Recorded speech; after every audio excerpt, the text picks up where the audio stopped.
7/25 عشان انا لسه ما قدمتش الساعة الصيفية بتاعت الصيف. بس يعني انا مش نايمة، صاحية بدري جدا وادي القهوة.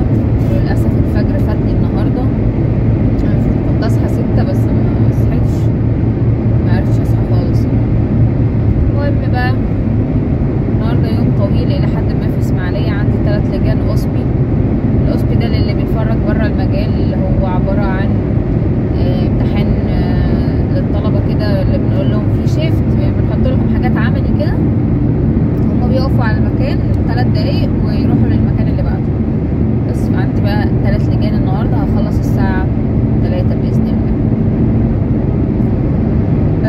وغالبا الأسبوع ده هيبقى أسبوع مزدحم، يعني مش عارفة هنزل بكرة ولا لأ، بس الاتنين أكيد هنزل. والتلات هروح القاهرة مش اسماعيلية، بعد كده 4 اوف، وبعد كده خميس جمعة. فأنا ده شغل كتير بالنسبة لي. وبمناسبة الشغل الكتير بقرا كتاب اليومين دول اسمه The Fast Lane to Millionaire، اللي هو يعني الطريق السريع أو الحارة السريعة لإنك أنت تصبح مليونير يعني. بجد الكاتب عمال يتزرزر بقاله، انا مثلا بقرا في الكتاب بقالي 3 ايام، بيتزرزر عليا بقاله 3 ايام، بيتزرزر حرفيا. وعمال بقى يقول ما انت ما تقعدش نايم وتقعد تصرف فلوسك وتقول اصل انا عايز ابقى مش عارف ايه كده. هو ده الستايل بتاعت الكتابه. ما انت ما تبصش للي معاه وتقول ياه ده بقى محظوظ، ما انت اللي تقعد بقى تحط مسؤوليه فقرك على الحظ ومسؤوليه فقرك على غيرك، وانت اللي مسؤول كده. بحسه بيزعق في قلب الكتاب. بس كتاب حلو ليه؟ لا بقى لان هو عمال يسخن الواحد على ان هو يبقى يعني ايه منتج ويبطل مرقع كويس. وانا الحمد لله يعني في رمضان يعني الحمد لله كان كويس بالنسبه لي. يعني دي احسن سنه من زمان بصراحه يعني في العباده وكده. فانا ما عنديش مشكله في رمضان ان انا ما كنتش مركزه في اي حاجه تانية غير العباده. طب رمضان وخلص بقاله يعني اهو 3 اسابيع خلصان، ايه بقى المفروض ان انا ارجع اركز تاني، يعني ابطل بقى نوم. انا بنام كتير، يعني انا بنام كتير وبمسك الموبايل كتير على الانستجرام. من ساعه ما بدات اقرا الكتاب ده بقى وانا موقفه الانستجرام الحمد لله. بدل ما انا بقعد عليه 2 3 في اليوم، بقيت اقعد ماكسيموم ساعه وخلاص في اليوم كله. ماشي ساعه تعرفين زي بعض. بس لو حد مهتم يعني ان هو يبقى مستقل ماديا، انا ليه اصلا بقرا الكتاب ده اساسا؟ عشان انا عندي جول، واتمنى انكم تبقوا مستنبطين يعني الحكايه دي من سوري بقى. المهم ان انتوا تبقوا مستنبطين الحكايه دي من خلال اليوتيوب. انا عندي جول ان انا ابقى مستقله ماديا، وان انا ما بقاش معتمده اعتماد كامل على قبض الجامعه او على قبض الشغل الباثولوجي بصفه عامه يعني.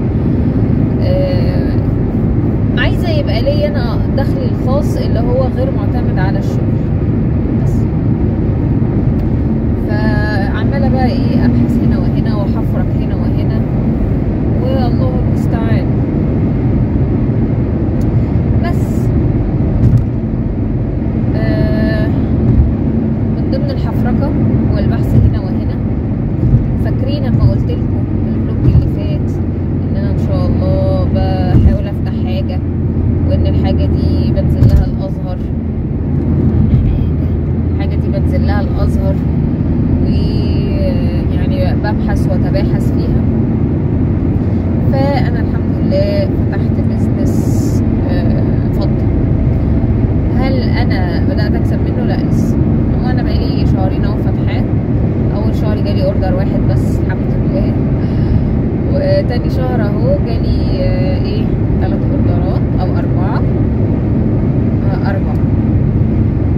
والمفروض ان انا ان شاء الله الاسبوع ده انزل الازهر استلمهم باذن الله. يعني المفروض ان انا اروح يوم الثلاث استلمهم، اصور لكم بقى ان شاء الله اليوم. يعني يوم باذن الله التصوير ده يبقى يعني الفلوج ده يبقى مكمل، مش النهارده بس، يبقى مكمل كده لحد يوم الثلاث ولا باذن الله. بس ان شاء الله قدامي ربع ساعه على اسماعيليه ويبقى اليوم خفيف. انا جايبه معايا كميه سناكس، انا جايبه توست واخده القهوه ومعايا براونيز ومعايا كب كيكس. بقى هنجوع ازاي، لان انا ايه يعتبر صاحيه، انا نايمه مثلا 4:30 وصاحيه 6:30، فهم ساعتين. وهقعد هناك في الكليه مثلا من دلوقتي لحد الساعه 3، اكيد هجوع، وانا اصلا بحب اكل كل ساعتين 3 حلو، فانا عامله حسابي وجايبه ادواتي وجايبه اكل. بس يلا باي باي بقى، شوف اللي ورايا.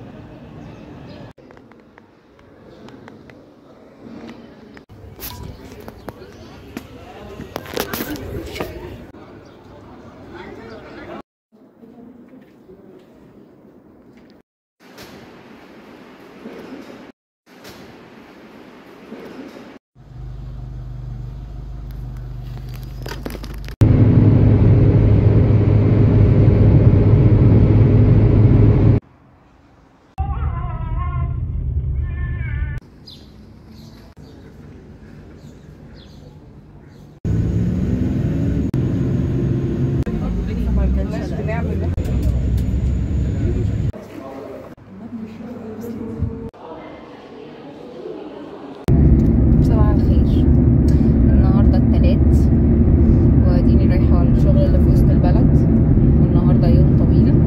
هاخدكم بقى معايا الى رحلتي في الازهر، وهنروح نجيب اول ان شاء الله كام اوردر كده، تاني ان شاء الله.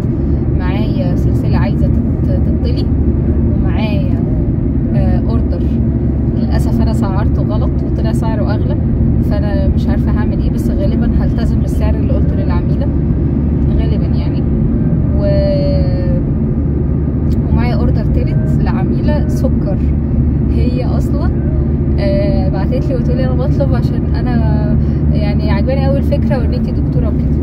بس فادينا رايحين في الطريق اهو للشغل. اي نعم نزولة الازهر دي هتبقى يعني I'm still starting، فبالتالي مفيش ربح خالص، هو كل الموضوع ان انا يعني اللي جاي قد اللي رايح.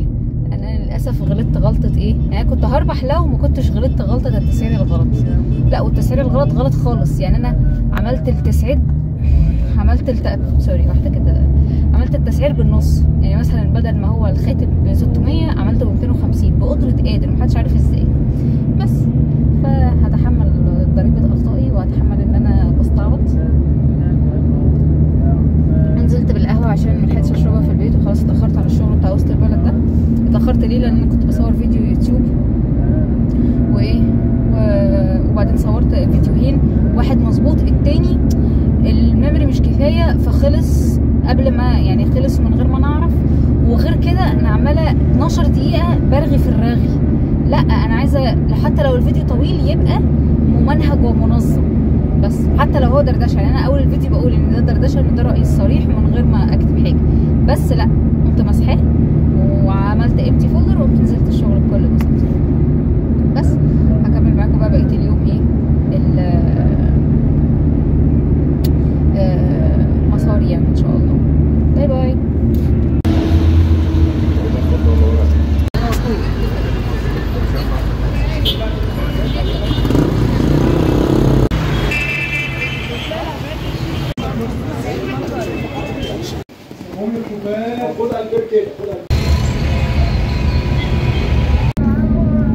صباح الخير،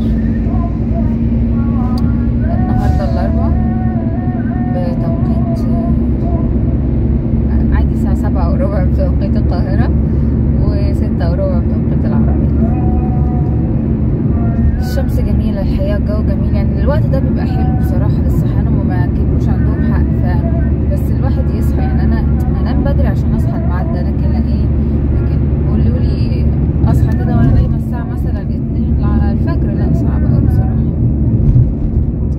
المهم رحت الازهر امبارح، ما حكيتلكوش بقى، رحت الازهر امبارح عشان اخد الاوردرات اللي انا طالباها بقالي مثلا 10 ايام، لقيت لا فيها تعديلات، مكانش هينفع استلمها بالشكل ده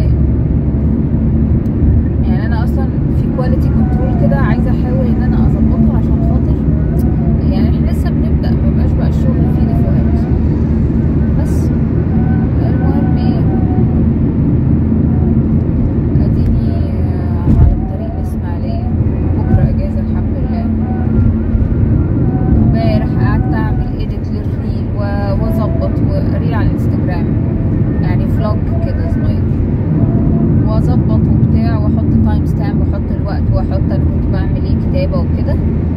رفعت الريل لقيت كل الكتابه طايره، كل الكتابه طايره.